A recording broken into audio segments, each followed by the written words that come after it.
Hey guys, tonight we step aboard a creaking wooden vessel bobbing in the dark waters of the medieval sea.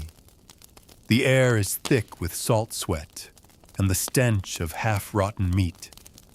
The sails are heavy with mist, and lanterns swing gently as you creep across the damp deck.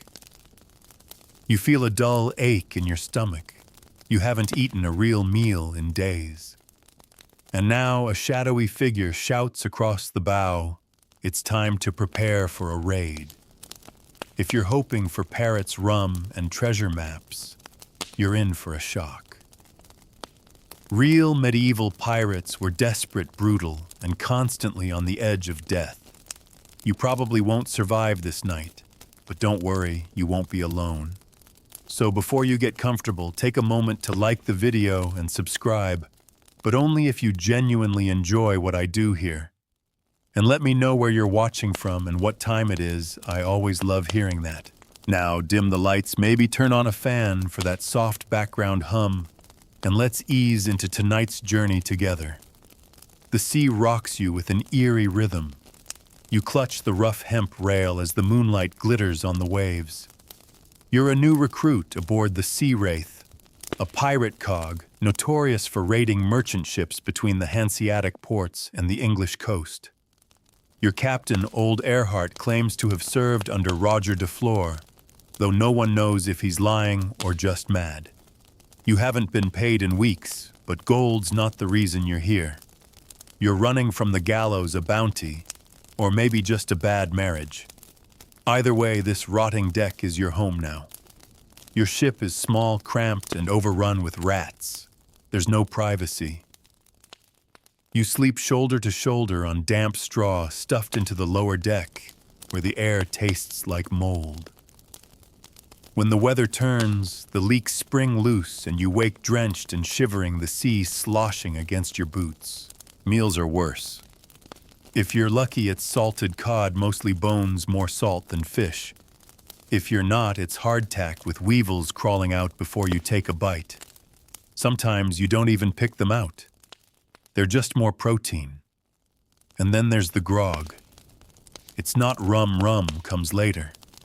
Here it's a foul mix of beer and vinegar, just enough to keep the water from killing you. The barrels are full of slime. Still, you drink because thirst is worse. You keep a dagger tied to your chest, not just for battle, but in case the man beside you gets any ideas while you sleep. You've already seen one man stabbed over a half-rotten onion. Fighting is brutal and chaotic. There's no glamour. You don't swing from ropes or shout witty insults. You charge onto a deck slippery with blood, shoulder your way through terrified sailors, and swing a cutlass that's chipped and dull from a dozen skirmishes. The first time your hands shook. The second, you felt sick. By the third, you felt nothing. You've learned to aim low hamstrings and knees. Bring them down first. Mercy gets you killed. And still, it's better than life on land. There's no lord to steal your crop, no plague in the next village, no priest demanding tithes while your belly groans. Out here, death is honest. You either take or are taken. The code is survival. The only justice comes from the crew. If you steal, they'll tie you to the mast and lash you till your back runs red. If you betray them, they'll slit your throat in the night and feed you to the waves. And yet you stay. You grow into the rhythm, the shout of the lookout, the creak of timber, the smell of pitch. You learn to love the fog, the squawk of gulls at dawn, the hiss of steel drawn under moonlight. You start to feel like this mad floating world is where you belong. The land fades from your memory. The sea becomes your only truth. The morning after a raid is when reality bites the hardest. Blood congeals between the deck's planks, sticky under your boots. The bodies, some of them yours, most of them theirs, are sorted into piles. The surviving prisoners are shackled below, groaning and cursing, but not for long. They'll be ransomed if they're worth anything. If not, they'll be sold or tossed overboard when food runs low. Mercy is a fantasy for merchants. Out here, everything and everyone has a price. You help loot the captured ship barrels of pickled cabbage, smoked eels, and sacks of flour. These are the real treasures. A few bolts of cloth, some coin, even boots that aren't full of holes, small miracles. Jewelry is rare. Most merchants don't flaunt wealth on pirate-infested waters.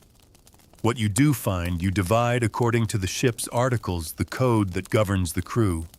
The captain gets a double share, the quartermaster too. You, a single share, and a bruise on your shoulder that turns black by sunset. There's no room for sentimentality. The merchant's first mate begged for his life before someone cracked his skull with an axe. You didn't do it, but you didn't stop it either. No one does. Out here, survival means silence. You learn not to look too long into a dying man's eyes. The sea takes them. You live. That's the trade. Later, as the sun rises, pale and sickly over the water, the smell of smoke hangs thick in the air. The captured ship now burns on the horizon. Not for show, just strategy. No evidence, no witnesses. You sit on the rail with a crust of bread too hard to bite and watch the fire crackle across the waves like some god's angry finger. Someone plays a shawm, a reed flute, badly, and someone else joins in with a drum made from a barrel and stretched hide. It's not cheerful music, but it's something. You hum along without knowing why. Maybe it's the rhythm, maybe the melancholy. On this sea, even the music sounds like mourning. Your hands are raw from rope burn. You've been helping re-rig the mainsail after it tore in the last storm. No gloves, no praise. Just orders barked by the boatswain, a brute named Kessler with a nose like a smashed turnip and a temper to match. He once broke a man's fingers for stowing rope improperly. You've never forgotten. Below deck, you try to catch some sleep, but the stench keeps you awake, rotting food, unwashed bodies, mildew. You curl up beside a man who snores like a dying ox, another who twitches in his sleep, haunted by things he won't speak of. Someone coughs and spits, then curses. A rat scurries across your chest. You don't even flinch. That was yesterday's problem. Food runs out faster than expected. The quartermaster suspects the cook of skimming. One morning you find the man's apron nailed to the mast and his body missing. No one asks questions. Someone else stirs the pot now. The stew doesn't taste any different. You're sent ashore for supplies, fresh water wood, and whatever you can barter. The coastal village is small, wary. The locals don't speak, but they eye your weapons. You trade with the cunning old woman who runs the alehouse. Salted pork and ale in exchange for a silver ring pried from a dead man's hand. She doesn't ask where it came from. Back aboard, the captain calls a meeting. You gather under the aft sail, all eyes on old Earhart. His coat is patched, his beard wild, his eyes full of fire. He speaks of a galleon rumored to be sailing from Bruges, heavy with Flemish textiles and guarded by only 10 men. The crew murmurs, could be myth, could be madness. But the glint in his eye makes your stomach twist. You've seen that look before. It always ends in blood. The next few days are spent in preparation. You sharpen your weapons, mend the sails, clean the cannon, what little of it you have. It's a rusty bombard, barely accurate, but loud enough to frighten. You sleep in fits, dream of fire and screaming. Sometimes you wake with your hand on your blade, heart pounding. It's normal. Everyone does it. The sea turns gray and choppy as you set course for the shipping lane. You take turns in the crow's nest, eyes peeled for sails. Wind howls through the rigging. The ship creaks like it's sighing in its sleep. Your stomach clenches not from fear, not yet, from hunger. Again. One night the storm hits. Thunder cracks like cannon fire. Rain lashes your face. You cling to the rigging, soaked and shouting, helping lower the sails before they're torn to ribbons. Men scream as waves crash over the deck. One is swept overboard. No one sees who. No one dares let go of the ropes to find out. The sea takes him. You live. That's the trade. When the storm passes, the sea wraith limps forward. The mast is cracked and the forecastle's smashed. But you're alive. And in the distance, as the fog lifts, you see her, a ship, sails trimmed slow and heavy. The galleon. Just as the captain said. Your fingers tighten around your sword hilt. The crew moves like a machine, now silent and tense. No cheering, no boasting. You've learned better. The next few hours will determine everything. And as you stare at that distant silhouette, something inside you shifts. Not fear, not yet. Hunger, the kind that has nothing to do with food. The captain doesn't speak as the galleon draws near. He just raises one hand and the crew snaps to position. You crouch behind a barrel heart, thudding like a war drum. The plan is simple. Get close board fast and overwhelm before they know what's happening. No cannon fire, not yet. A clean deck is worth more than a scorched one. You lick the salt from your cracked lips and try not to think about dying. The wind favors you. The sea wraith glides forward like a shadow, her sails trimmed low. The lookout signals with a silent hand, 10 men on deck, just like the rumors said. They're clustered near the stern, oblivious. Maybe they think they're safe in these waters. Maybe they've never heard of you. They will. When the order comes, it's a whisper board. Grappling hooks fly. Ropes tighten. You swing across the gap, boots hitting the enemy deck with a thud. No time to think. A sailor lunges, young, panicked, his blade shaking. You parry, then slash. He falls without a sound. Your stomach heaves, but you keep moving. Another man screams, then another. The galleon's crew tries to rally, but they're outnumbered, outmatched. You're desperate. They're not. Within minutes, it's over. Blood streaks the deck, but the ship is yours. A few prisoners huddle by the helm, hands raised. The quartermaster barks for inventory. You're ordered below into the dark. The hold is packed textiles, spices, barrels of preserved fruit. Actual fruit. You almost laugh. This isn't just a haul, it's a miracle. You carry what you can back to the sea wraith, teeth chattering from adrenaline. Someone breaks open a cask of wine. It's sour, but you drink. For a moment there's laughter, a rare, brittle joy. Even the captain grins, eyes bright with greed and satisfaction. You don't celebrate long. The dead are stripped and dumped. The wounded get rum a rag to bite and the ship's dullest blade to cut what needs cutting. You try not to watch. The galleon is torched like the last. No mercy, no witnesses. Smoke coils into the sky as you sail away, bellies full for the first time in weeks. That night, you dream of fire. Again. The days that follow are quiet. The crew is flush with food and sleep. Even Kessler cracks a joke, though no one laughs too hard, no one wants to test his mood. The sails are patched. The deck is scrubbed. The smell of blood fades. You spend your time coiling ropes and oiling your blade, watching the horizon. Then comes the fog. It rolls in like a living thing, thick, wet, and silent. It clings to your skin, mutes every sound. You hear nothing but the slow creak of wood and the rhythmic slap of waves. Visibility drops to nothing. The lookout calls down that he can't see his own fingers. Old Earhart orders half sail and posts double watches. You volunteer for the night shift. Anything's better than stewing below deck in that humid coffin.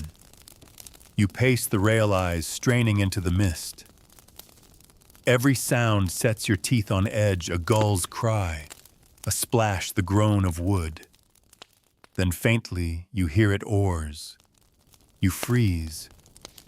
The fog plays tricks, but not like this. You motion to the watch.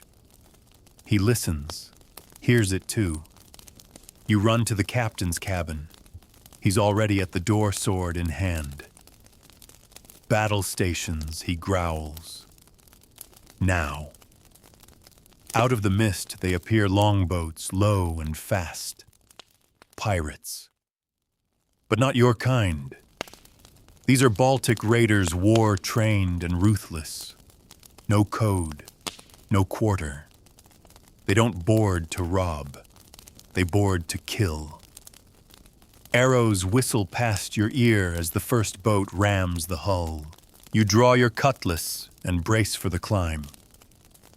The first raider over the rail wears no shoes and grins with a mouth full of blackened teeth.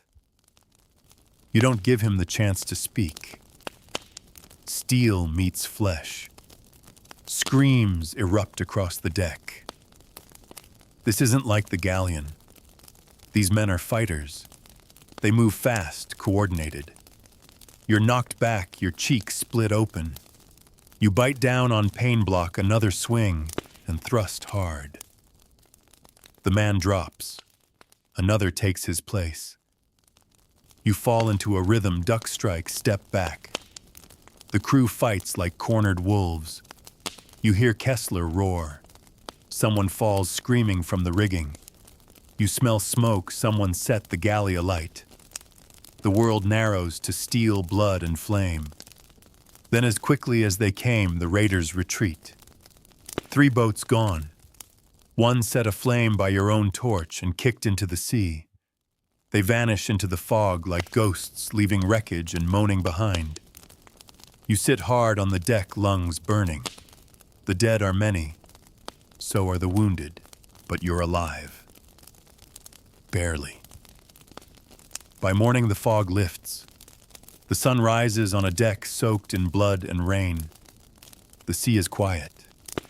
Too quiet. You begin repairs with shaking hands, hammering broken wood, patching torn sails. There's no ceremony for the dead. You tie weights to their ankles and slip them into the deep. Old Earhart calls you to the stern. You held the line, he says. It's not praise. Not exactly. But it's enough. He gives you a flask, real brandy, not grog. You take a swig and feel it burn all the way down. That night you stare at the stars. No songs, no stories. Just silence. You wonder who those raiders were. You wonder if they'll come back. You wonder why you stayed. But you already know. There's nothing for you on land. The sea is cruel, but at least it's honest. The wounds scab over both on bodies and boards. Days pass uneventful on the surface, but never still beneath. The sea always moves. So does the crew, bandaged, bitter, but breathing.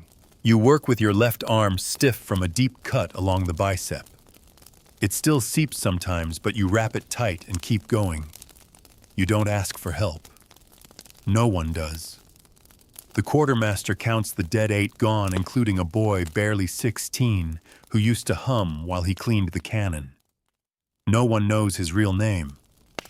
They called him Bird because he whistled like one. His hammock is empty now. No one takes it.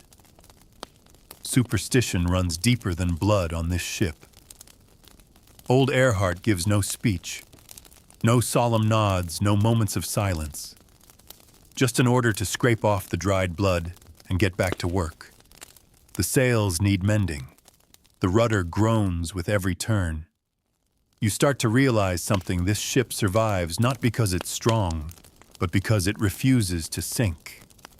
Food is low again. The prize from the galleon bought you a few days of comfort, but appetites are as ruthless as storms. The barrels are lighter. Rats are hungrier. You've seen 3 already today, bold enough to crawl over boots. The cook beats one to death with a ladle, then mutters something in Breton and spits. You chew slowly on salted horse meat. It's hard gray and barely edible. Still better than nothing. Someone cracks a joke that it might have come from the captain's old mount. Nobody laughs. Humor feels like a luxury lately. Sleep, too. You take your rest in short bursts, one eye always half open, one hand on your blade. Whispers spread. The Baltic raiders, they weren't random. Some claim they followed you from the last port. Others think someone gave them your course. A traitor. You scan the faces around you during meals, wondering who looks nervous, who keeps to themselves. The suspicion sits heavier than your injuries. Then comes the punishment. A man is dragged to the main deck at dawn. Ricka, the lantern boy, a wiry lad with quick fingers and quicker lies. They say he's been stealing dried apples from the quartermaster's barrel. Not enough to notice at first. But now it adds up. You didn't even know there were dried apples aboard. He pleads, but no one listens. The articles are clear theft, from the crew is death. Old Earhart reads the charges with the disinterest of a man swatting flies. Kessler ties the boy's hands. The rest of you watch. You don't want to. You can't look away. They don't keel-haul him, that's too slow, too theatrical. They drag him to the stern, weigh his ankles with cannonballs, and tip him over the edge. His scream vanishes beneath the waves. You grip the rail and stare down, waiting for the splash. It never comes. Just silence. The next day, the ship changes course. Southwest toward warmer waters and richer ships. The captain says nothing, but you know what he's thinking: better prey, fewer pursuers. You pass old trade routes, Norman cogs, Breton merchantmen, even a stray crusader galley. You keep your head down when flags rise. Some ships bristle with crossbows. You don't want that fight. Not yet. In calmer seas, the crew loosens slightly. A dice game starts on the mid-deck, and you watch as copper coins clink onto a battered crate. The stakes are low winnings, even lower. But it's not about the prize. It's distraction. You join once, lose everything you have, and walk away with a smile. It feels strange, almost human. You find moments of quiet where you didn't before. A red sunrise over still water. The way gulls circle a mile off, warning of land or death or both. Even the slap of the waves against the hulls becomes something close to comfort. Like a mother's heartbeat in the womb of the world. Then a miracle. Land. It's a smudge on the horizon at first. A speck of brown and green. You recognize the signs: the flight of shorebirds, the scent on the wind, soil, foliage, rot. You haven't stepped on solid earth in weeks, maybe months. Your knees ache just thinking about it. It's a forgotten island, uncharted, unnamed, likely uninhabited. The perfect place to anchor, repair, and maybe forage. Old Earhart approves a landing party. You're on it. The longboat is lowered. You climb in with 5 others, quiet, hard men, who've seen too much and expect even worse. The row to shore is short but strange. The water here is shallower, clearer. You see fish dart beneath the surface. Coral and kelp sway like dancers. When you step onto sand, your legs wobble. Gravity feels wrong. The ground is still. Your body isn't. But you breathe deep air that smells of moss and wet leaves. It's intoxicating. You split up. 2 to look for fresh water, 2 to gather fruit, 2 yourself included to hunt. The jungle is thick, humming with insects, shaded by palms and twisted trees. You find a boar's trail, fresh scat, broken branches. You follow. Hours pass. You sweat through your shirt. Thirst claws at your throat. Then you see it movement in the brush. A pig, small and quick. You throw your knife, miss curse. It bolts. You follow too far. When you stop, it's quiet. Too quiet. You turn and realize you don't know where the others are. You're alone. You hear something behind you. Not a pig. Your blade is out before your brain catches up. The trees rustle. A shadow shifts. Then a laugh. Low. Human. Not one of your crew. You freeze blade trembling. Another shadow moves. Another laugh. Then silence. You back away, slow blade raised, heart hammering in your chest. You don't know who or what you've just met on this island. But you know this, the sea isn't the only place that demands blood. You keep backing away, a heart-pounding blade still drawn until your foot catches on a root and you nearly tumble.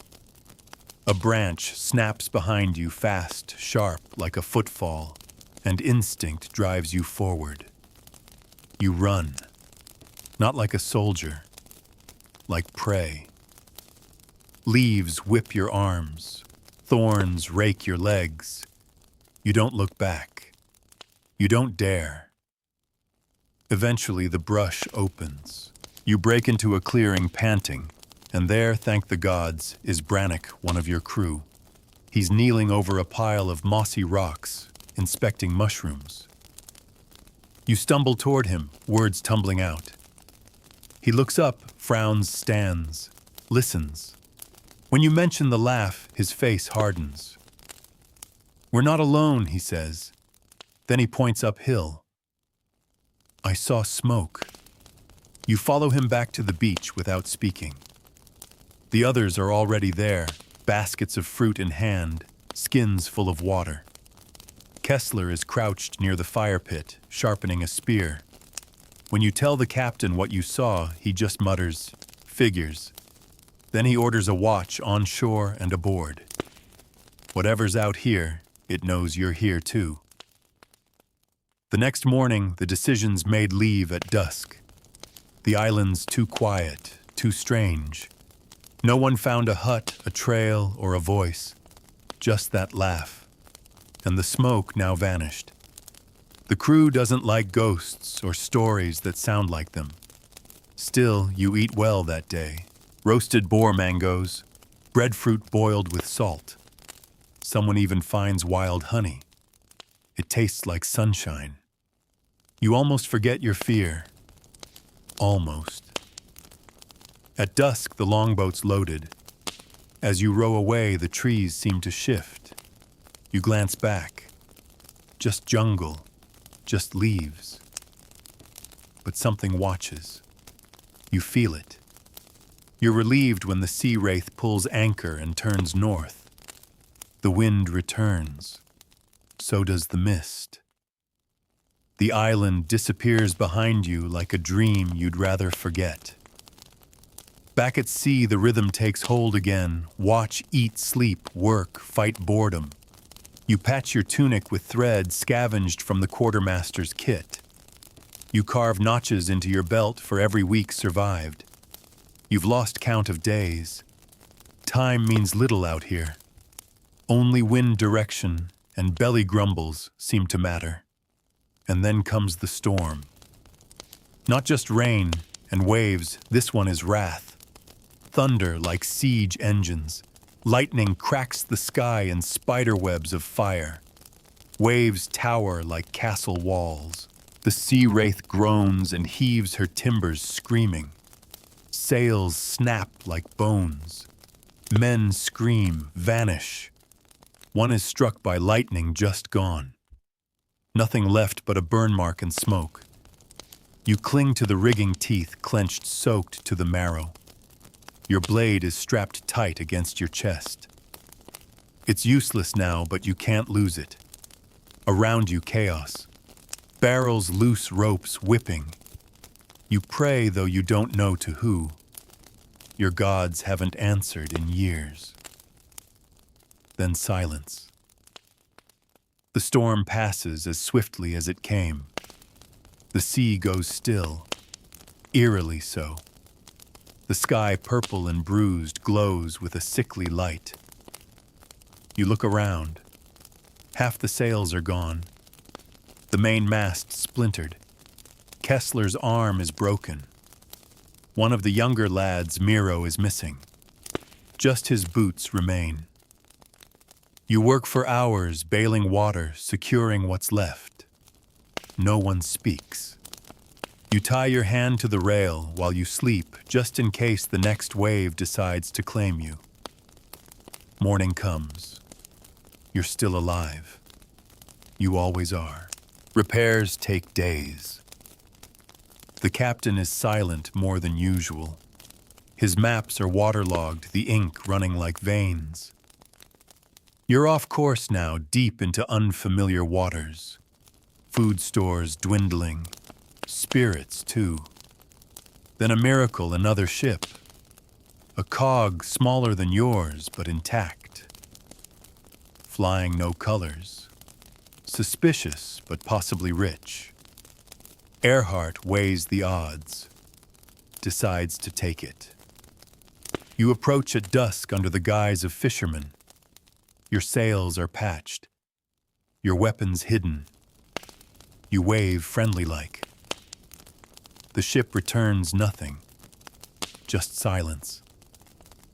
Too quiet. You board cautiously.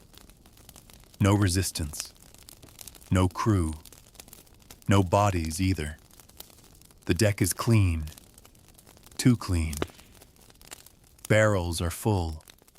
Food stores untouched. You step below bunks made hammocks swaying. No signs of struggle. Not a drop of blood. But also not a single soul. You check every hatch, every corner. Empty. The captain curses. Orders the ship searched again. You do, still nothing. It's as if the crew simply vanished. You suggest scuttling the ship. Others agree. But Earhart sees opportunity. Supplies, sails, even an intact compass. He decides to tow it. You lash it behind the sea wraith. You try to forget the silence on board. But you don't sleep well that night. No one does. The next morning, the cog is still there, but different. The sails are ripped. A bloody handprint stains the foremast. No one had gone aboard. You cut the rope, let it drift. By nightfall, the ghost ship is gone, swallowed by mist. No one mentions it again. But every man on the sea wraith sharpens his blade before bed that night. Even Earhart. You stop believing in coincidence after that.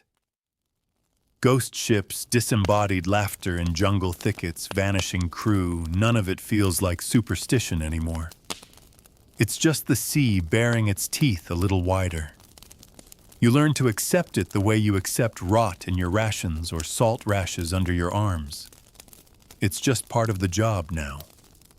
The sea wraith limps through unfamiliar waters for days. The stars change constellations, drifting from what you once knew. The air grows warmer, thicker, as though you're sailing into the mouth of something that breathes. Even the gulls are gone.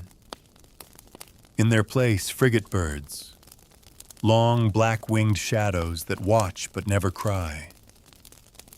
Then a shape on the horizon hills cliffs a sheltered cove. The lookout calls down hope in his voice. Land means firewood fish, maybe something sweet and alive to bite into. Earhart gives the nod. You sail closer. The cove is calm, unusually so. It hugs the ship like a trap disguised as shelter. As you anchor, silence thickens around you. No birds, no waves, not even the whisper of wind. The crew moves slower, uncertain. You lower the longboat with a few men. You go ashore with them. It's always you now. You've lasted longer than most. The sand is black volcanic. The trees mangled, twisted, lean like they're hiding secrets. You find a path, probably animal-made, and follow it. Brannock walks beside you again, silent as ever. He trusts your instincts. You wish you could say the same. You come upon ruins, ancient, half-buried. Stones etched with symbols no one understands. Circles within circles, jagged lines like lightning sunbursts. You see bones in the shadows, human probably. Not old enough to be relics. Not fresh enough to run. Brannock spits. We shouldn't be here. You agree. Back aboard, you advise Earhart to leave. He listens, but not fully. You stay one night, drop nets, patch sails. Then you pull anchor at dawn. As the cove fades behind you, you feel like something follows. Not a ship, a presence, a curse maybe. Then someone goes mad. It starts with Rook, the wiry man with a sailor's laugh and a gambler's heart. He begins mumbling in his sleep, then screaming, then swinging a knife at shadows. Says the sea is whispering to him. Tells the captain that something from the island hitched a ride. They restrain him. He bites a man's ear clean off. The next morning, Rook is gone. No one admits to it. No one asks. You sleep with your blade under your chest now. The days blur. You spot sails in the distance once, but they vanish before you close in. Earhart calls them ghosts. No one laughs. You keep busy mending canvas, oiling hinges, cleaning your blade so often, the handle grows smooth under your fingers. Then the fever hits. It comes slow, one man shivering, then two, then coughing, then blood. It moves through the lower deck like smoke. You help carry the sick topside for air, but it doesn't help. Their eyes roll back, tongues swell. One man bites through his own lip, trying to breathe. Earhart orders the sick cast off. You hesitate, then obey. You tell yourself it's mercy, but you don't sleep that night. Soon after, food runs low again. The boar meat's gone. So is the fruit. Even the flour is molded through. You're back to salted fish and bug-laced hardtack. You chew slowly. You stop caring about the crunch. At least it means something's still alive. Water's the real concern. The barrels are near empty. One smells of rot. You try to boil it, but the taste stays. You ration your sips. Lips crack, tongue thick. Some start drinking seawater. Not much. Just enough to go mad. Kessler does it. 2 days later, he's ranting about fire beneath the waves. Says the sky is upside down. Then he jumps. Just walks off the deck like he's stepping into a tavern. No one dives in after him. You stare at the place he vanished, wondering what he saw. Then you move on. No time to mourn. You reach another port. Small, fortified, suspicious. The locals recognize your ship and close their gates. One priest tosses holy water from a tower window. You toss a curse back. You barter with a smuggler instead 3 daggers and a barrel of oil for a cask of grain and a pouch of dried dates. You eat 2 before you realize they're riddled with worms. You eat them anyway. The ship sets out again, patched, refilled, and just a little more broken. The crew shrinks now just enough to sail, not enough to fight. You take longer shifts. You grow used to the hunger. It's not pain anymore, just another rhythm. At night, you stare at the stars, trying to remember where you are, where you started. You can't. The constellations you once knew have shifted beyond recognition. One sailor swears he saw fire on the water last night. Another heard singing in a language none of you speak. You've stopped arguing with them. You believe it now. You believe anything. Because the sea is older than lies, older than maps, older than gods, and it's hungry. The hunger grows teeth. You wake each morning with your ribs more visible, your belt tightened another notch. Faces around you thin out, some from fever, some from starvation, some simply gone by the time you stir. You stop asking why. The sea wraith doesn't give answers. She just creaks and sails on. The crew becomes quieter. No more dice, no songs, not even curses. Only work. Sail, steer, patch, scrape, row. Even old Earhart stops barking orders. He points, now gestures. His voice is hoarse, as if something's being taken from him too.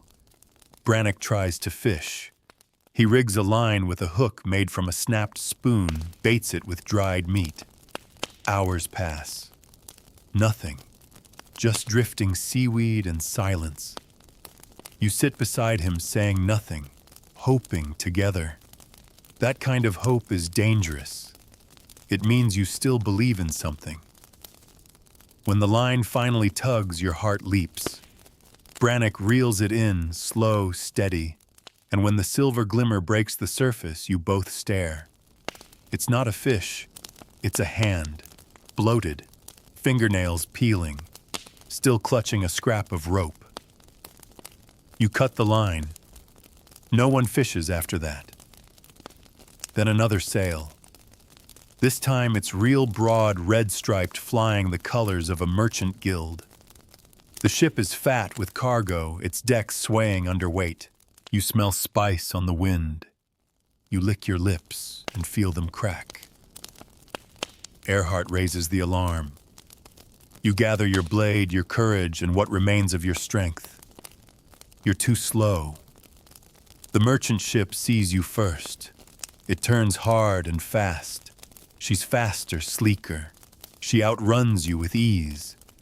You watch her vanish into the horizon like a dream too fragile to hold. A few men curse, but most just slump where they stand.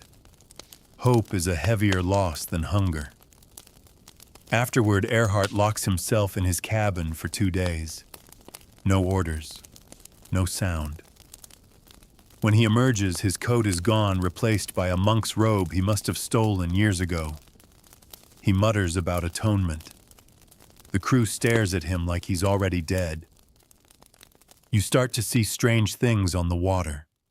Lights at night, pale blue, drifting beside the ship, vanishing when you blink. Voices below deck, echoes of arguments you never had. A lullaby hummed by no one. You stop trusting your eyes, your ears even less, but you trust your hands. The weight of a blade, the callus of rope, the feel of your own pulse still beating even when the sea tries to smother it. Then comes the shipwreck. Not yours. You spot it drifting among broken masts and shattered planks, a derelict vessel run aground on a hidden reef. The hull is torn open like a gutted fish, its belly spilling crates and bones. No sails, no colors, just wreckage. Earhart insists on scavenging.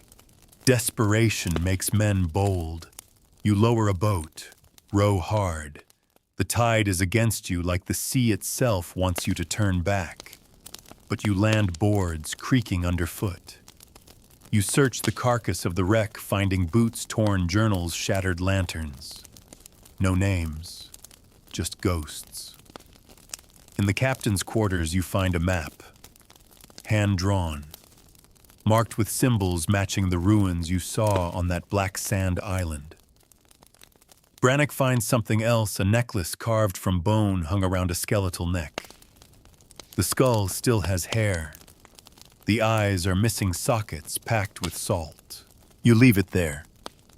Back on the sea, Raith Earhart studies the map like scripture. He becomes obsessed. Talks of treasure, ancient harbors, forgotten empires beneath the waves. He says the map leads to salvation. You recognize the look in his eyes. It's the same look Rook had before he went mad. You speak to Brannock in whispers now. Quiet conversations behind barrels between rope coils. About leaving. About mutiny. About what happens if Earhart sails you straight into death chasing ghosts. But what would you do? You can't sail the ship alone, and there's nowhere to go. Land is a stranger. The sea is your only home now, so you stay. The ship follows the map. The stars above are unfamiliar. The wind smells different, sour, electric, as though something is burning in the air. Birds fly inland now, away from the water. That terrifies you more than storms. You start to dream again. Not memories, visions. Storms that breathe. Islands made of teeth.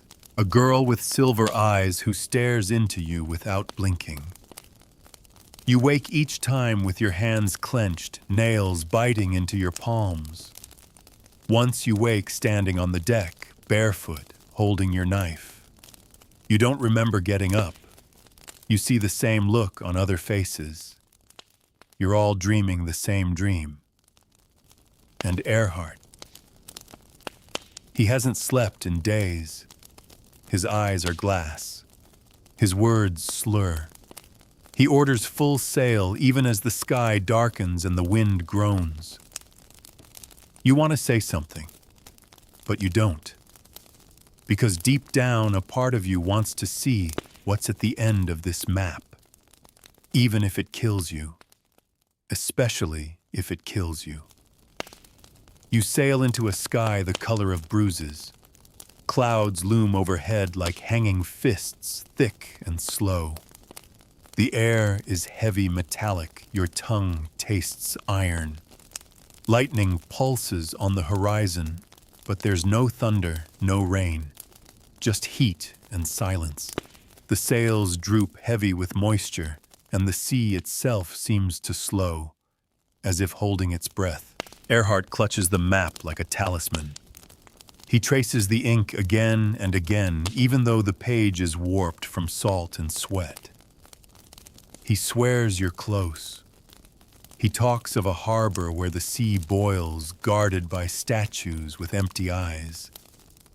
He says the treasure lies beneath bones so old they've turned to crystal. No one believes him. But no one stops him. What else would you do? You sail on past reefs sharp as blades, past waters too still, too dark. Then one morning the lookout calls land. But it's not the kind of land you'd hoped for. A jagged outcrop, tall as a fortress, rises from the sea like a broken tooth. Black stone veined with red. Around it wrecks dozens of them, half-submerged, broken masts. leaning like dead trees, a graveyard of ships, and in the center a narrow inlet, a path, the harbor, exactly as Earhart described. You shouldn't go in, but you do. The tide carries the sea wraith forward, drawn as if by unseen hands. The water glows faintly here, phosphorescent, like the ship sails over some sunken fire. Fish dart beneath you, translucent and pale, mouths open too wide. You grip the rail, heart hammering as the cliffs rise on either side. The wind dies completely. The only sound is the groan of wood and the distant echo of waves breaking against ancient stone. Then you see them. Statues. Dozens of them carved into the cliff walls. Not saints, not sailors. Things with elongated limbs, faces blurred like melting wax eyes, hollow and weeping. They line the pass like mourners or judges. No one speaks as you pass between them. The inlet opens into a lagoon deep, round, unnatural. At the center, a stone platform just breaching the surface. Built by hands that knew more than rope and sail. No birds, no trees, just stone and silence. Earhart orders anchor. You hear murmurs, arguments. Brannock stares at you waiting. But you're already moving. You know you're going ashore. The decision was made the moment you saw the map. You climb into the longboat. Earhart, Brannock, and 4 others join. The oars creak softly as you row into that dead stillness. The water here is warm. When the boat touches the platform, you step out first. Stone underfoot, dry, cracked, marked with the same symbols you saw on the island and in the wreck. A circle, a jagged spiral, the sun's eye. You walk slowly, blade-drawn breath shallow. At the center, a hole, a perfect circle. Stairs spiral down into darkness. Earhart steps in without hesitation. Brannock grabs your arm. This is wrong. You know he's right, but you follow anyway. The stairwell is cold, slick with moss. The light fades fast, swallowed by the dark like breath in a storm. You descend in silence. One step, another, another. Then a glow, faint greenish blue. It pulses ahead like a heartbeat. The stairs end in a chamber. Walls etched with the same cursed language. In the center, a stone basin filled with liquid that shimmers like oil, flickering with light. Earhart steps forward, kneels, dips his fingers in. He smiles, then begins to laugh. It's not joy, it's surrender. He drinks. You lunge too late. His body seizes, then goes still, eyes wide, pupils gone, his mouth twitching. Then he speaks. But it's not his voice. It's too deep, too old. It says your name. It tells you what you've done. It speaks of every lie you've told, every life you've taken, every moment you longed for death, but kept breathing. You stumble back. Brannock pulls you away. The others are frozen, pale, weaponless. You run, up the stairs, out into the dead air. The longboat rocks beside the platform. You jump in. Brannock follows. The others do not. You row. Row like fire is behind you. When you reach the sea wraith, the crew stares wide-eyed. No one asks what happened. They see it on your face. You cut the anchor. The wind returns. But it's wrong. It comes from beneath. You sail. You don't look back. You don't speak. Not that night. Not for many nights. Earhart never returns. The next morning, the statues are gone. Just cliffs now. Plain, cold, lifeless cliffs, as if nothing ever happened. But you remember. The sea remembers. And the map gone. Burned, you think. Or maybe it was never real at all. But you still see it sometimes in your dreams, in the patterns of foam in the blood vessels of your own eyes when you stare into the sun too long. You've gone too far to turn back. There is no back, only forward. And forward means surviving. You stop counting the days. Out here, time dissolves. The sun rises and falls, but it means nothing. You sleep when you can eat, when there's something to chew, and work until your fingers split open. The wind has turned cruel again, shifting erratically, tugging the sails like it's trying to drag the sea wraith somewhere she doesn't want to go. The crew is thinner, not just in numbers, in spirit. Eyes are sunken, voices hollow. The men speak less now, and when they do, it's in whispers, fragmented thoughts, half-muttered prayers, words that don't make sense. You hear someone say they dreamed of fire in the ocean. Another says he heard Earhart laughing in the bilge. You haven't told anyone what happened beneath that stone platform. You're not even sure you could. There are no words that make it sound real. And Brannock, he's changed. He keeps to himself, staring out at the sea like it's whispering secrets only he understands. One night you hear him talking in his sleep, but it's not his voice. You don't wake him. You just move your hammock farther away. You sail into a region the charts don't mention. The stars here are wrong, larger, paler, unfamiliar in their patterns. The moon disappears for 3 nights straight. On the 4th, it returns blood red, and the waves take on a glow that turns your skin the color of bruises. Then comes the fog, thicker than before. It rolls in and never leaves. You navigate by instinct now, or by the gut of the quartermaster who claims he can feel currents in his teeth. He's not joking. You've seen him pull out a molar study, the root, and nod like it told him something important. And maybe it did. The fog changes things. Sounds are muffled shapes distorted. Once you see a second sea wraith, an exact copy, drifting alongside. Same sails, same masthead, even the same torn rigging you helped patch 2 weeks ago. You blink, it's gone. You keep that one to yourself. Supplies dwindle again. The salted meat smells of rot, and the weevils are too many to pick out now. You chew and swallow. Protein's protein. The water's worse, cloudy, thick tasting of iron. You drink it anyway. What choice do you have? Then the sickness starts again. 3 men fall in 2 days.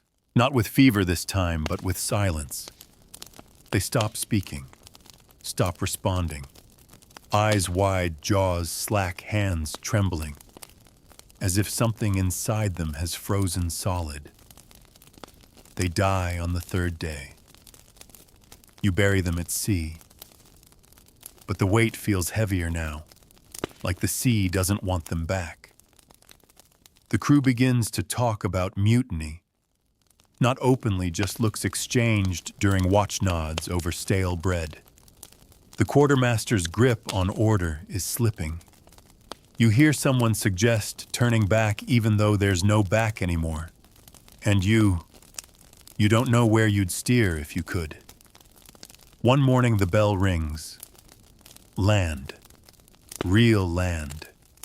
Not rocks or haunted coves. A coastline green, sloping with smoke rising from chimneyed rooftops. Civilization. Or something close to it. The crew erupts into motion. The sea wraith pulls into the harbor of a crumbling town, stone walls, sagging boats moored at crooked docks, streets winding like a drunk's footsteps. No banners fly, no colors, but people move among the market stalls. Life in some form. You disembark with Brannock and a few others. The air smells like ash and fish. You pass a shrine with no god, just a slab of bone wrapped in seaweed. A child stares at you, then runs.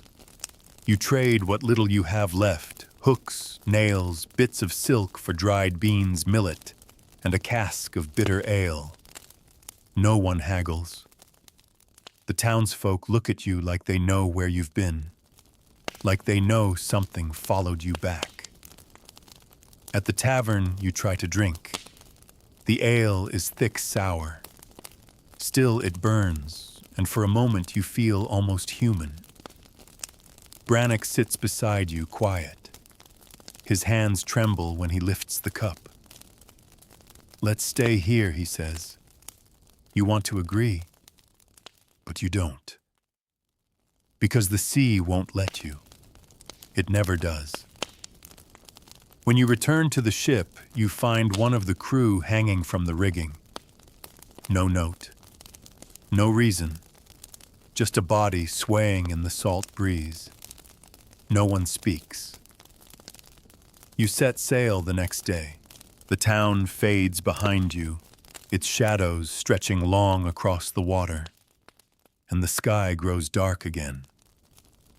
The kind of dark that lives in your chest long after the light returns.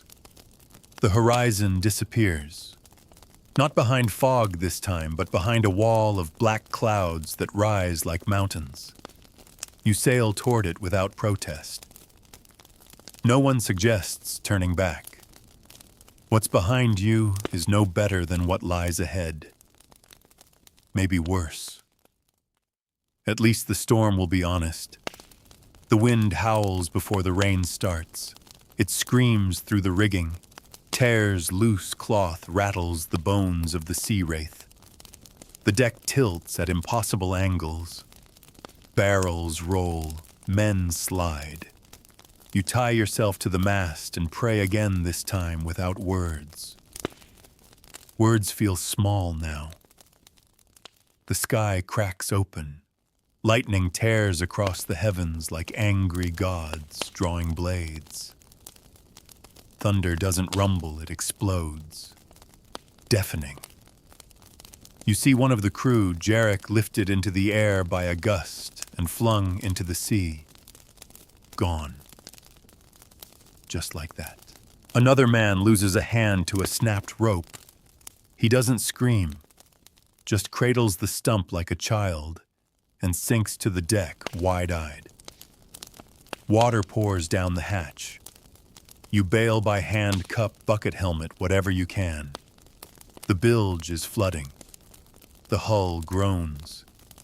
You hear something below deck snap like a spine. And through it all, Earhart's voice echoes in your mind. Not words, just the sound. That deep, borrowed growl. You try to shake it. You can't. He's gone, but the sea remembers him. At dawn, the storm dies, like it was never there. The ocean is glassy, too calm. The sky is colorless. You lie flat on the deck, soaked, shivering, listening to your own heartbeat. 1, 2, 1, 2. Still there. Half the crew is gone.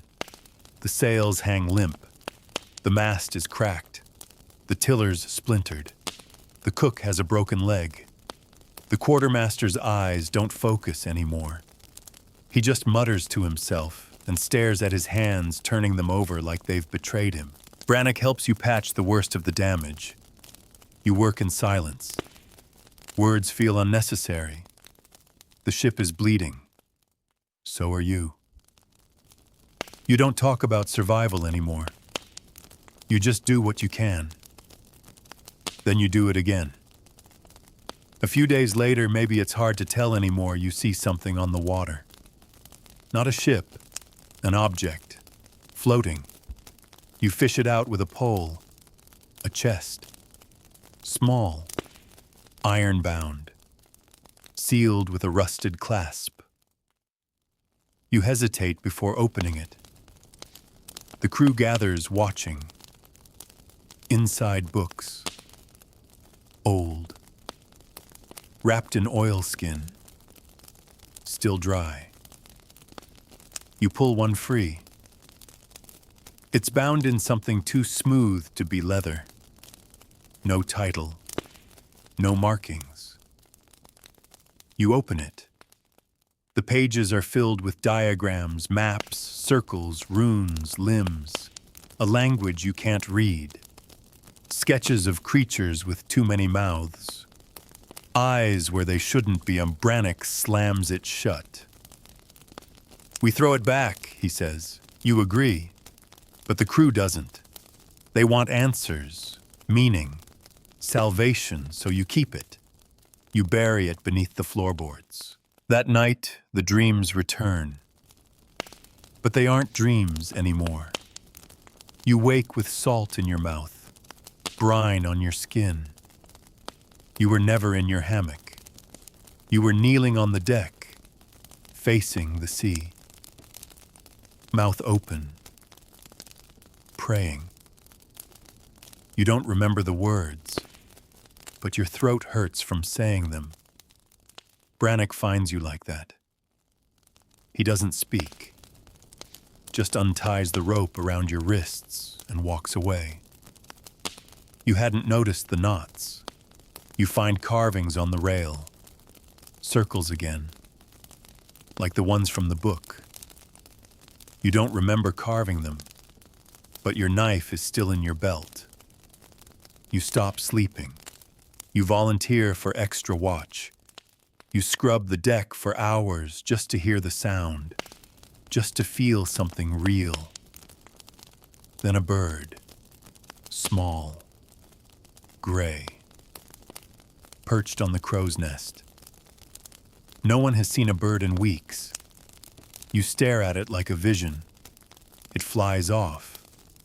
You follow with your eyes, and then land. Real land. Not cliffs or rocks or teeth. A beach. Forests beyond. Smoke in the air. Another town. Another illusion. You don't care. You drop anchor. You lead the landing party. You carry nothing but a blade and the book. You don't remember grabbing it. Brannick follows blade drawn. He doesn't trust you anymore. You don't blame him. You don't trust yourself either, but you keep walking because the sea doesn't let you stop, because whatever waits inland is better than what's behind, or worse. But at least it's new, and maybe new is enough. The sand is pale and warm beneath your boots, almost soft.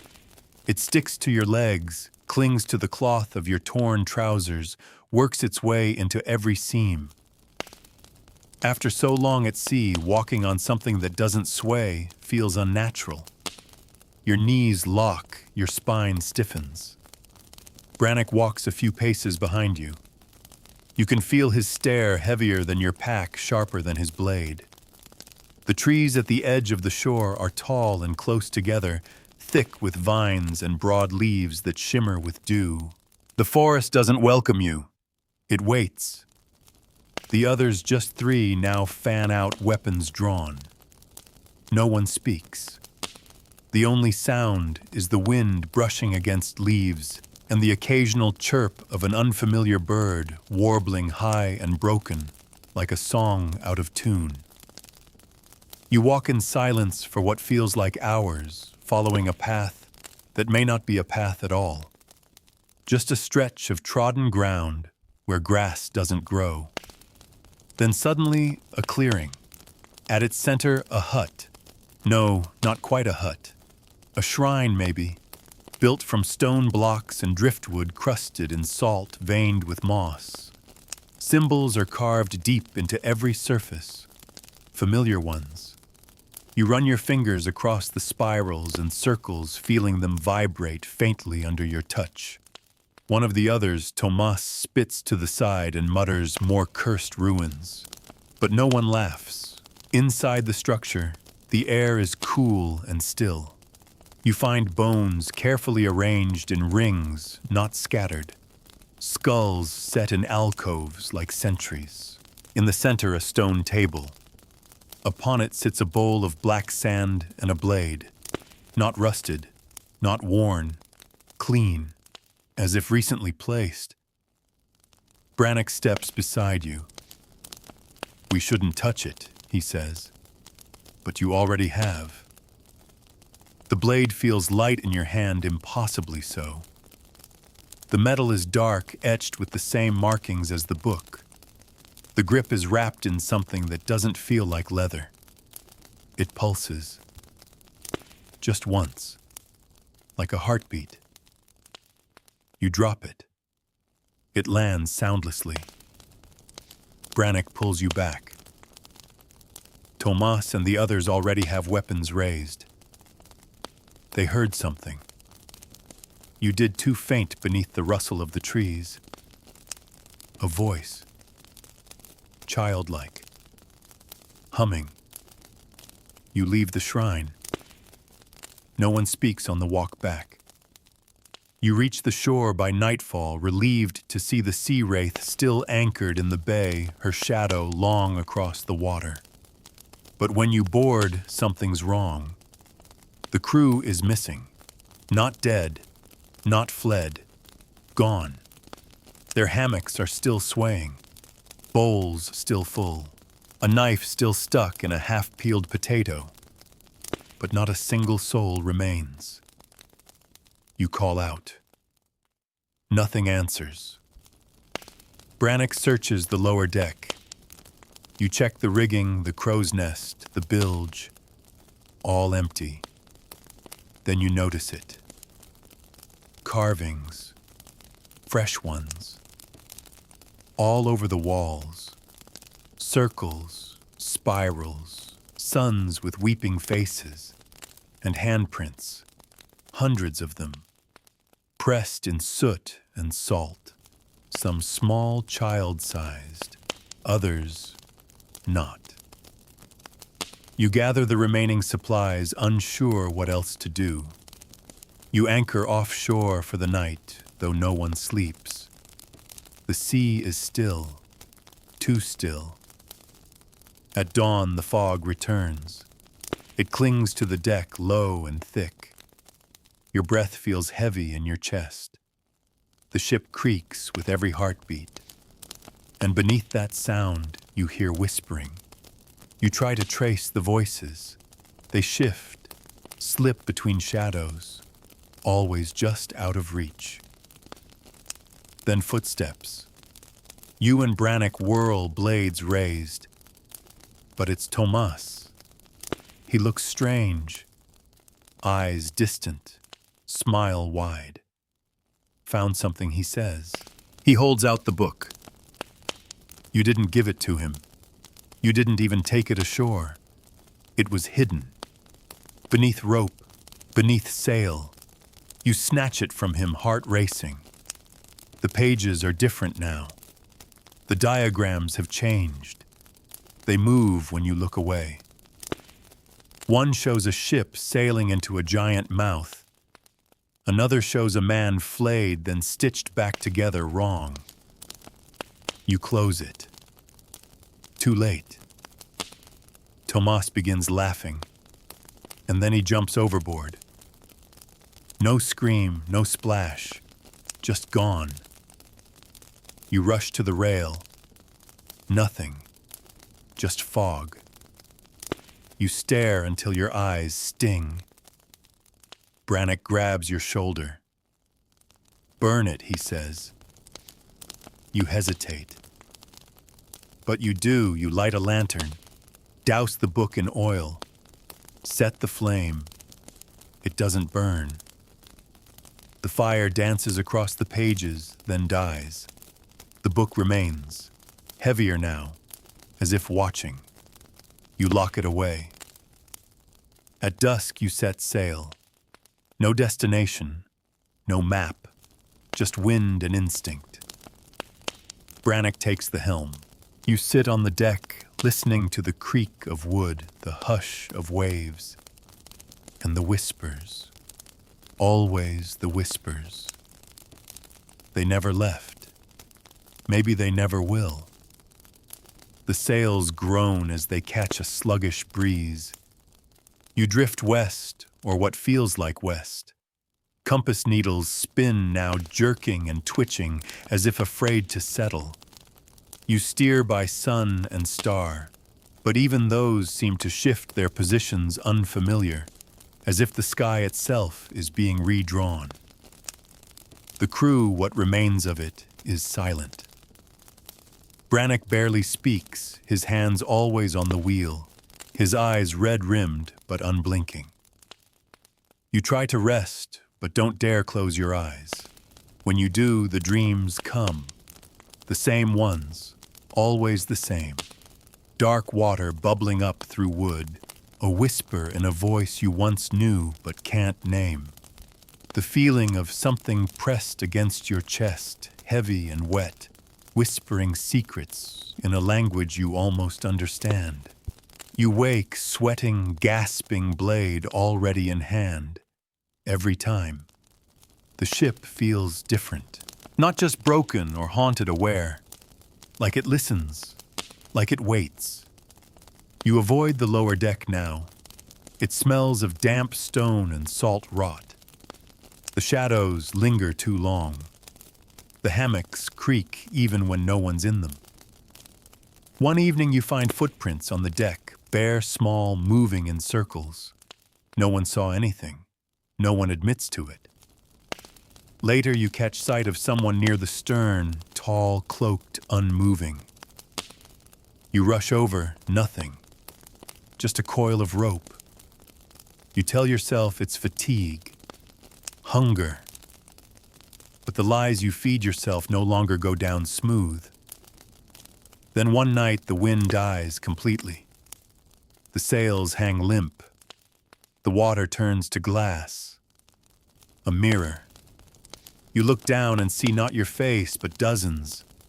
Pale, mouths open, eyes wide, staring. You stagger back. Brannock hears you fall and rushes over, blade drawn. You tell him. He doesn't laugh. He just nods, then sits by the rail, staring into the water for hours. You drift for days in that breathless stillness. The sun doesn't move. The stars don't shift. You start measuring time by the growl of your stomach, by how many planks you scrub, how many teeth you've lost to rot. Then, in the middle of that, nothing music. Faint. A woman's voice singing something lilting and slow. You rise numb and follow the sound. So does Brannock. Neither of you speaks. You find yourself at the bow. There, just beyond the reach of the fog, is a ship, or what looks like one. Black hull, tattered sails, no movement. The music comes from it.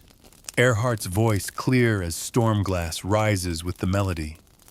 You can't look away. You prepare to lower the boat. Brannock stops you. His eyes are wild. It's not real. I know, you say. But you step over the rail anyway. You drop into the longboat. Brannock follows.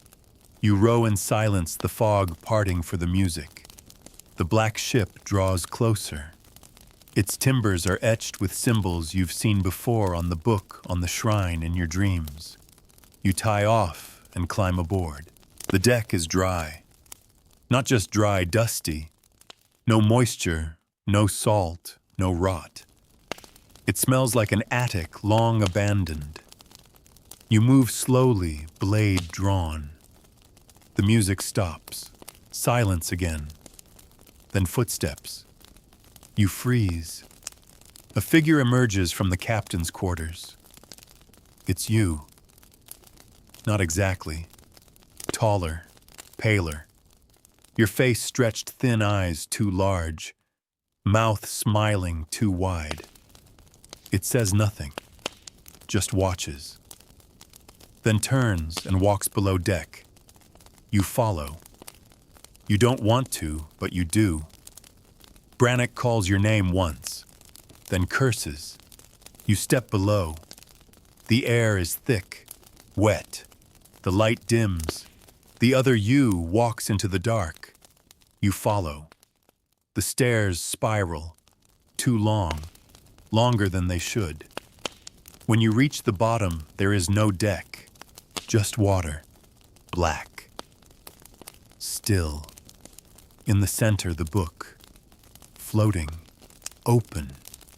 The pages turn on their own. You step forward. Brannock grabs your arm, drags you back up the stairs onto the deck. The other you is gone. The ship begins to creak. Low, like a groan, then a scream. Not human. You leap back into the longboat. You row. The ship behind you burns, no flame, no smoke. Just crumbles to ash, dissolving into the sea like sugar. Back on the sea wraith, no one speaks. You cast off. The sea stirs again. The wind returns. You sail on. And the music, still in your head. Always. The sea churns beneath you now, not violent, not calm, just restless. It rolls like something dreaming fitfully beneath the surface. The sea wraith creaks with every shift, her hull no longer protesting, merely groaning like a tired old man, too weary to argue with the wind. Brannock keeps to the tiller, his eyes shadowed by sleeplessness and the weight of everything left unspoken. He doesn't ask what you saw aboard the black ship. He doesn't need to. You're not sure he'd believe you if you told him. You're not sure you believe it either. The crew is down to 6. 6 living, breathing men. The others gone. One vanished mid-watch, his lantern still burning, beside an undisturbed coil of rope. Another walked straight into the ocean during his turn at the helm, murmuring something about joining the whispers. You've stopped counting the losses. At night, the sky glows with a sickly green shimmer. Not the northern lights, not the way you remember them. This is something else.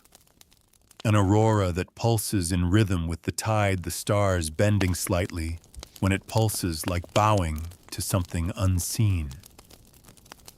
You try to read the old stars, the sailor's constellations, the archer, the goat, the broken wheel. They're gone, replaced by new patterns, shapes that resemble runes, circles, jagged spires. You've begun naming them yourself. The open eye, the hooked maw, the one that waits. The names feel right, too right. One evening, Brannock hands you a scrap of sailcloth. On it, he's drawn one of the new constellations. He doesn't speak, just waits. You nod. You've both seen it before in the book, even before you opened it. Later that night, a man named Fallon begins to scream. He claws at his skin, rakes his nails down his face, sobs into the grain of the deck. He says something's inside him.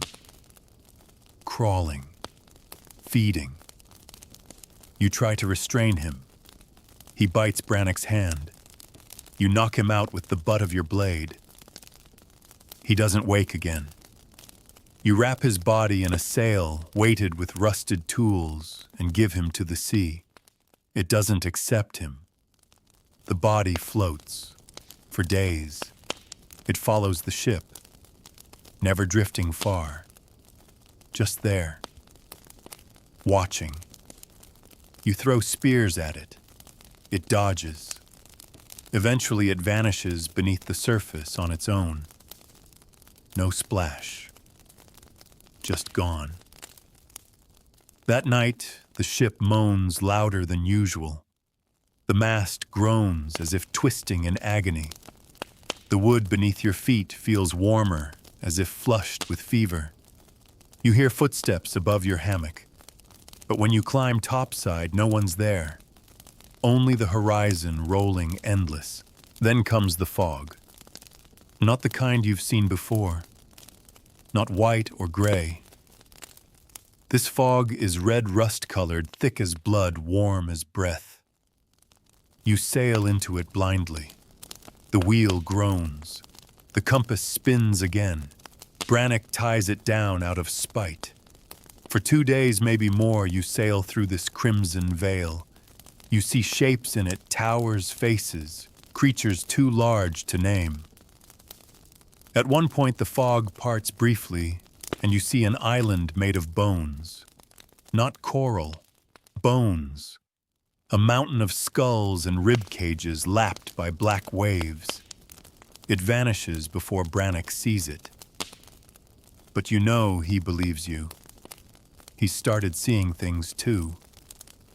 Finally, the fog lifts, and in the distance, land. Not cliffs, not ruins, not shrines. A city. You squint. Walls, spires, movement. You weep without realizing it. A place, a real place. You sail closer. Details sharpen.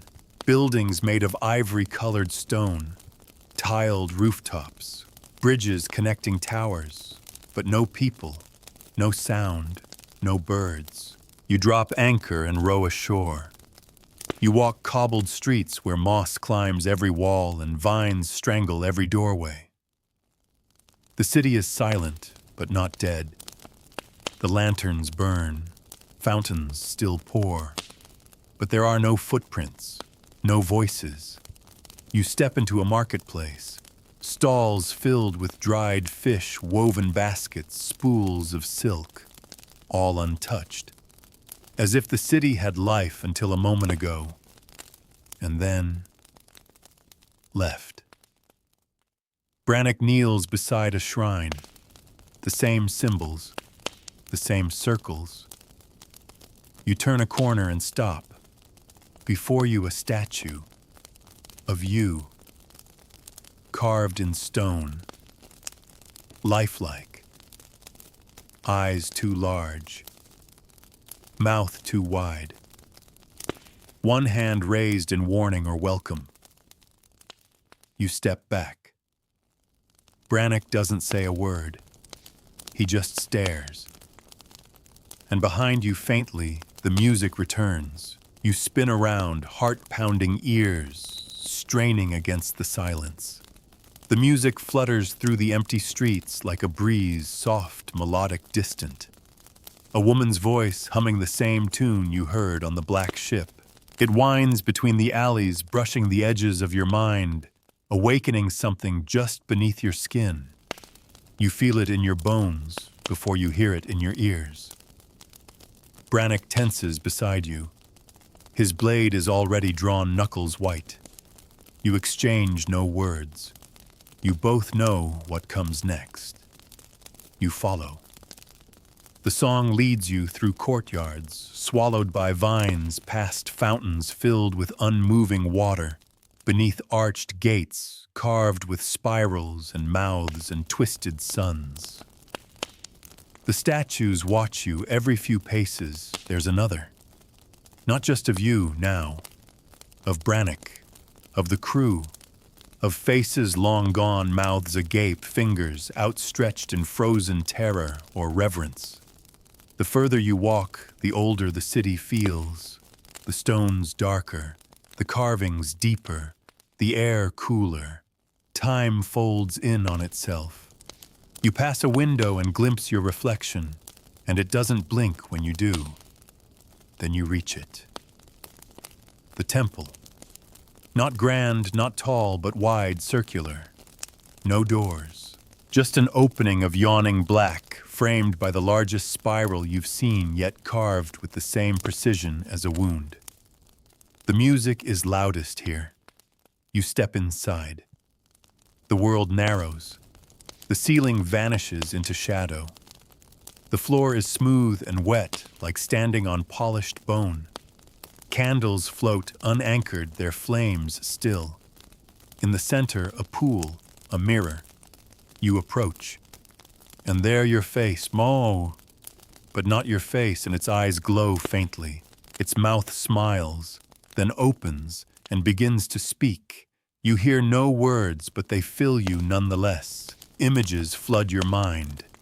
The ship, the storm, the shrine, the book. Not memories, revelations.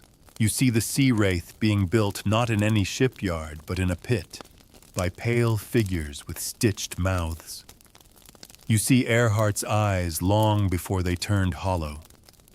You see the book before it ever floated, resting on a pedestal beneath a sunless sea. You see yourself standing at a different wheel on a different ship in a different age, and always the spiral, spinning at the center of everything. You fall to your knees. The pool ripples. Brannock grabs your arm, pulls you away. Your ears ring. The music stops. You're gasping. The temple is empty again. The pool is gone. Just stone. Your reflection is yours again. Brannock doesn't ask what you saw. He helps you up. And without a word, you both leave. The city is quieter now. Still no people. Still no sounds. But the fountains have stopped. The lanterns are out. You pass the statue of yourself again. It has changed. The face is older, the eyes wider, and around its feet new carvings, fresh spirals, fresh names, names of the crew, names not yet spoken, yours among them. You don't remember carving it, but you don't question it either. Back on the beach, the sea wraith floats still and waiting, like she always does. Her sails flutter, and for the first time in weeks, the wind smells clean. Not blood, not rot, salt, home. If such a word still means anything. You board in silence. Brannock hoists the anchor. You take the wheel. The tide moves. The wind returns. And the sea opens once again. The city fades behind you, swallowed by mist, by memory, by whatever force dreams the world into being each morning.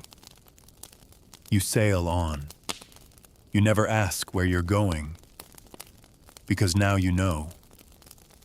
It was never about direction, only movement, only the spiral, only the return. The days bleed into one another. You sail on open water with no chart, no stars, you trust, no gods, you remember how to pray to. The sea wraith has stopped creaking. She glides now eerily smooth, as though something beneath her keeps her aloft. The waves part not in resistance, but in recognition. You are no longer a trespasser. You are part of the sea's memory. Brannock speaks less, sometimes not at all. He moves through the ship like a wraith himself, yellant watchful hands, always brushing the railing, as if expecting it to vanish beneath him. When he does speak, it's only to ask you questions you can't answer. Do you think we ever left? Did we bring this with us? Would it matter if we hadn't? You want to say no, but your voice fails you. It often does these days. The ship's shadow looks wrong now. When the sun strikes at midday, if that's what time it is, it stretches long and sharp, tapering to a point like a spear instead of a hull. You don't look over the edge much anymore. Not after you saw it. The shape, following, always just out of sight, moving like it's tethered to your keel. You never see it directly. Only in glances bubbles a flicker, a ridge of shadow in the swell. But it's there, watching, waiting, guiding. You dream of it too. It speaks without sound, shows you visions without light. You see yourself not now, not before, but after, sitting on a stone throne carved with salt lines and screaming mouths, your hands folded gently across your chest, your mouth sealed with wax. You wake with your teeth clenched so hard your gums bleed. You don't tell Brannock. He already knows. One night, if it's still night at all, you hear singing again. Not distant this time. Not soft. Clear. Close. You rise. So does Brannock. You go to the deck. And there they are. The crew. The ones you lost. The ones who vanished.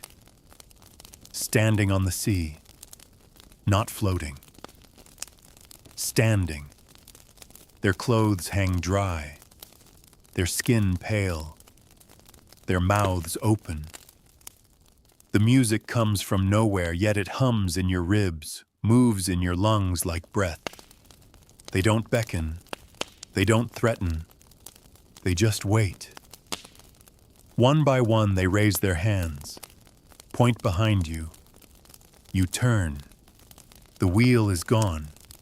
The mast, too. The sea wraith isn't a ship anymore. She's a spine, a rib cage, a body. And you're inside it. You blink, it's a ship again. Brannock hasn't moved. You don't speak. Instead, you untie the sails, adjust the rigging, move forward. Because there is no going back. Not to the land, not to the stars, not to silence. Only the spiral remains. That eternal curl of journey, collapse and return. The sea has many names for it. You've forgotten your own. And as the fog closes in warm and red and pulsing like breath, you smile. Because now at last you understand. Let the salt fade. Let the sails fall still. The deck is quiet now, the voice is soft, the tide distant and small like a child turning in sleep. Whatever chased you across that vast, dark ocean is gone. Or perhaps it was never chasing. Perhaps it was waiting for you to become what you were always meant to be. Your hands are calloused, but they rest now. The rope burn on your palms has healed. The blade you carried is sheathed for the last time. No fog, no music, no laughter echoing through an empty hull. Just the creak of timber in a gentle wind and the distant cry of gulls over calm water. You drift in that space between sleep and memory where waves don't crash but cradle. You remember the smell of wood smoke, of bitter ale and spoiled meat, but they no longer sting. The faces Brannock Earhart, the boy you called Bird, they pass across your mind like shadows under a moonlit sail. Faint kind and weightless. You are not sinking. You are settling. And the sea is not cruel anymore. It's quiet, honest, steady, as it always was, as you are now. So close your eyes. The tide is pulling gently, gently now. You've earned this stillness. You've traveled farther than most ever dare. Let the water rock you. Let the whisper in the back of your mind fall silent and sleep.